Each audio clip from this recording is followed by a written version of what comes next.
అగ్రెసివ్గా సార్ నేను అలాగే స్టాండ్ బై ఉన్నాను, నాకు న్యాయం జరగాలి అని అన్నప్పుడే 3వ రోజు సాయంత్రం మేము మూవీ ఆర్టిస్ట్ పంపించాం.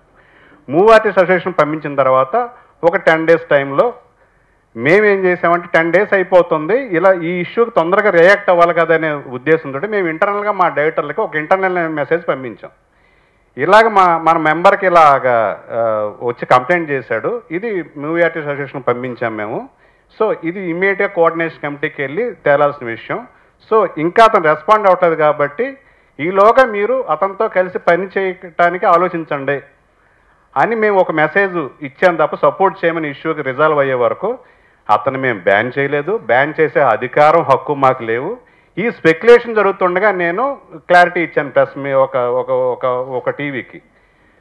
ఇక్కడ అతను ప్రాసెస్ ప్రకారం జరుగుతుందండి అన్నీని. మేమెవరం డైరెక్టర్ అసోసియేషన్ అతను బ్యాన్ చేయడానికి, మేము బ్యాన్ అనే పదం వాడడం, బ్యాన్ అని చేయకూడదు, మాకు ఇష్టం లేకపోతే కలిసి పని చేయండి తప్ప బ్యాన్ అని చేసే అధికారం మాకు లేదు. ఇది కోఆర్డినేషన్ కమిటీలో తేలాల్సిన విషయం. అక్కడ మా మెంబర్ తప్పు చేసి ఉన్నాడని రుజువు అయితే అతని మీద క్రమశిక్షణ చర్యలు ఉంటాయి, అతని మీద యాక్షన్ ఉంటుంది.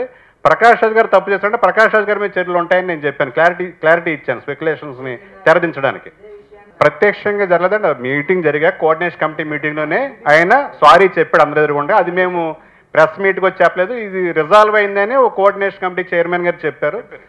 ఆ రోజు ప్రకాష్ రాజ్ గారు ఇక్కడ ప్రెస్ మీట్ పెట్టిన అక్కడ యాక్చువల్గా అయితే సంప్రదాయబద్ధంగా ట్రెడిషనల్గా అనుకుంటే ఒక ఇష్యూ ఒక అసోసియేషన్ ఉన్నప్పుడు ప్రెస్ మీట్ పెట్టి వ్యక్తిగతంగా మళ్ళీ మాట్లాడకూడదు, అది ఆ తప్పు చేశాడు. సార్ ఆయన ప్రెస్ మీట్ పెట్టాడు, నేను పెట్టవచ్చదంటే అతను చేసిన తప్పు మీరు చెయ్యొద్దని మేము వైట్ల సీన్ గారిని అప్పీల్ చేసాం. మీ న్యాయం జరగాలంటే మళ్ళీ మీరు ప్రెస్ మీట్కి వెళ్ళి మీరు చూసుకుంటే. నిన్న ఇష్యూ వేరు. నిన్న నేను చెప్పేది ఏంటంటే గోవిందుడు అందరవాడే అని ఒక ప్రెస్ మీట్ జరుగుతున్న టైంలో ఆ డయాస్ మీద ఆ సినిమా గురించి మాట్లాడితే పద్ధతిగా ఉంటుంది. ఆ డయాస్ మీద వ్యక్తిగతమైనగా వైట్ల సీన్ గారి మీద మాట్లాడేదే అది ఎలా న్యాయం అనిపిస్తుంది? ఆ డయాస్ ఏంటి? గోవిందుడు అందరవాడి గురించి మాట్లాడాలి. అది మాట్లాడటం అనేది ఆయన ఇప్పటికన్నా ఇలాంటి సంప్రదాయాలు పాటించకుండా ఇలాంటి పద్ధతులకు పోకుండా ఉంటే మంచిదని మా డైరెక్టర్ అసోసియేషన్ తరఫున కోరుతున్నాం. ఒకటి అది ఏమైనా సరే వెనకాల గోవిందుడు అందరవాడేలే వినాయకులు ఉండగా ఎదురుగుండా మాట్లాడితే ఆ డయాస్ మీద అది మాట్లాడినట్టేగా అక్కడ వెనకాల ఆ లోగో పెట్టుకుని. అది అంటే మేము చెప్పేది ఏంటంటే మేము మా డైరెక్టర్ని మీరు ప్రెస్ మీట్ పెట్టొద్దు, మంచి పద్ధతి కాదు ఇవి అతను పెట్టాడని చెప్పి మేము కంట్రోల్ చేస్తే మా మీద రెస్పెక్ట్ తోటి ఆయన ఆ రోజున ప్రెస్ మీట్ పెట్టలా. నిన్న ప్రెస్ మీట్ పెట్టి మీరు ఆ రోజు పెట్టొద్దు అన్నా నేను పెట్టలేదు. అతను ప్రెస్ మీట్ ఆ రోజు పెట్టాడు, మళ్ళీ ఈ రోజు కూడా మళ్ళీ వ్యక్తిగతంగా దాడి చేస్తాడు. నేనేం చేయాలంటే అది మీ వ్యక్తిగతమైన విషయం, మీరు ప్రెస్ మీట్ పెట్టండి అంటే మరి నాటకాలు ఆడారని చెప్తున్నారు కదా, 2-3 సంవత్సరాలు బ్యాన్ చేయాలని ఆయన ఏదో ఆడినట్టు. మరి మీరు దీని మీద మీ అసోసియేషన్ క్లారిఫికేషన్ ఇవ్వదా అని అడిగితే కేవలం ఆ క్లారిఫికేషన్ ఇవ్వడానికి మేము అసోసియేషన్ తరఫున వచ్చామండి. వ్యక్తిగతమైన విమర్శలను ఆయన తిప్పికొట్టాడు.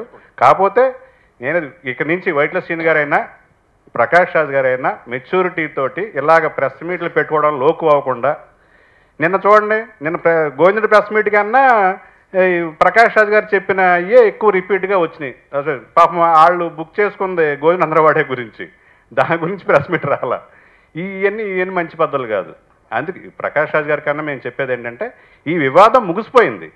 ఇంటర్నల్గా జరిగిన కోఆర్డినేషన్ కమిటీలో మీరు సారీ చెప్పారు మా మెంబర్కి, ఆ రోజు అయిపోయిన దాన్ని మళ్ళీ వచ్చి మమ్మల్ని బ్యాన్ చేయాలి, నాటకాలు ఆడారు, ఇవన్నీ కరెక్ట్ కాదు. ఈ పదప్రయోగాలు వాడేటప్పుడు బాధ్యతతో ఎవరైనా సరే మా డైరెక్టర్ మెంబర్ అయినా బాధ్యతగా వ్యవహరించమంటాం.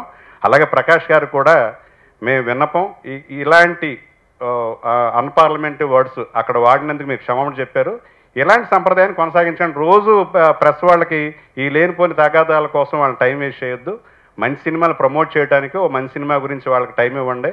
ఈ కాంట్రవర్షియల్ ఈతోడు ఆపి ఇక నుంచి మీరు ఏ వేదిక మీద కూడా దీన్ని మాట్లాడొద్దని అలాగే వైట్ల సీన్ గారిని కూడా మేము అప్పీల్ చేస్తున్నాం. ఈ రోజుతో ఈ సమస్య ముగిసిపోవాలి. దీన్ని ఫర్దర్గా దీన్ని పెద్ద చేయొద్దని చెప్తున్నాం. ఆయన అన్న నాటకాలు ఆడారు, 2-3 సంవత్సరాలను బ్యాన్ చేయాలన్న దానికి క్లారిఫికేషన్ ఇవ్వడానికి మాత్రమే మా డైరెక్టర్ అసోసియేషన్ ఇక్కడ రావడం జరిగింది. మీరు గమనించాలని ప్రార్థిస్తున్నాం. ఆయనే చెప్పారు కదండి, అందరూ ఇక్కడ పని చేయడానికి ఉన్నాం. డెఫినెట్గా ఆయన క్యారెక్టర్ అవసరం అయితే ఖచ్చితంగా కలిసి పనిచేస్తాను. ఏదైనా క్యారెక్టర్ అవసరం ఉందనుకుంటే. నాకు ఎలాంటి వ్యక్తిగత శత్రుత్వం లేదు. ఆయన నన్ను అన్నారు, నేను ఆయనకు సమాధానం చెప్పాను. That's it. ఎవరు మాట్లాడారని? ఆయనేగా మాట్లాడారు. ఆయన మాట్లాడిన దానికి క్లారిఫికేషన్ ఇచ్చాను. అందుకనే చెప్తాను.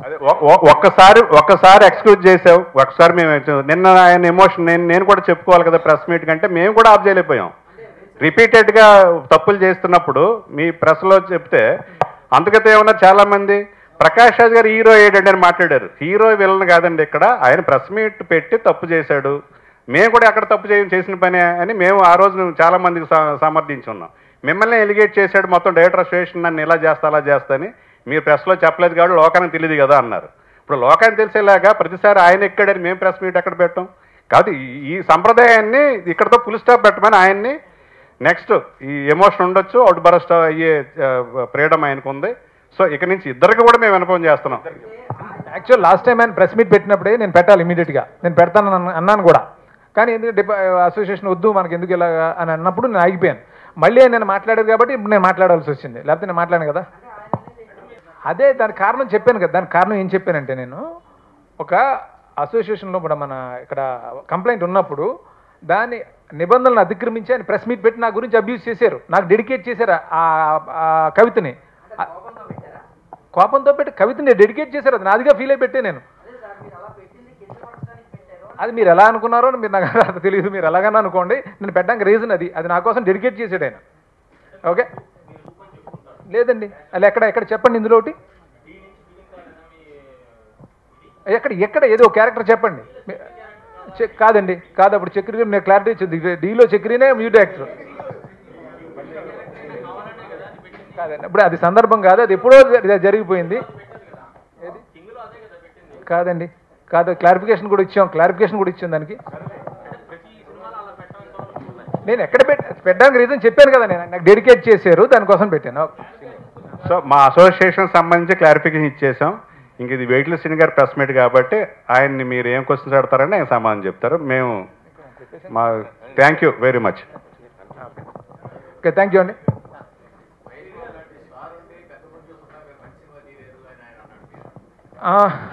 మంచి సినిమా అదే అండి. ఇప్పుడు తప్పు అంటున్నాను, ఇప్పుడు సినిమా రన్నింగ్లో ఉన్నప్పుడు ఇలా నెగిటివ్ పబ్లిసిటీ చేయడం కరెక్ట్ కాదు. ఇంకా సినిమా ఉంది కదా అంటే, మహేష్ బాబు లాంటి స్టార్ ఉండి సరిగ్గా సినిమా తీయలేకపోయినంటే మహేష్ బాబు లాంటి స్టార్ నాకు ఎందుకు ఇస్తాడు? నాకు కష్టం వల్ల ఇస్తాడు, నా ట్రాక్ రికార్డ్ వల్ల ఇస్తాడు. ఇప్పుడు ఎవరు పడితే వాడికి ఎవరుగా మహేష్ బాబు అంటే అన్ని బ్లాక్ బస్టర్లు అన్ని సూపర్ హిట్లు ఎవరు తీయలేదుగా ఇంతవరకు.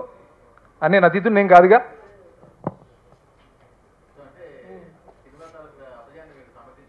అపజయాన్ని సమర్థించుకోవడం, ఇంకా అది రన్ అవుతున్నప్పుడు దాని వల్ల నెగిటివ్గా ప్రచారం చేయడం కరెక్ట్ కాదంటున్నాను.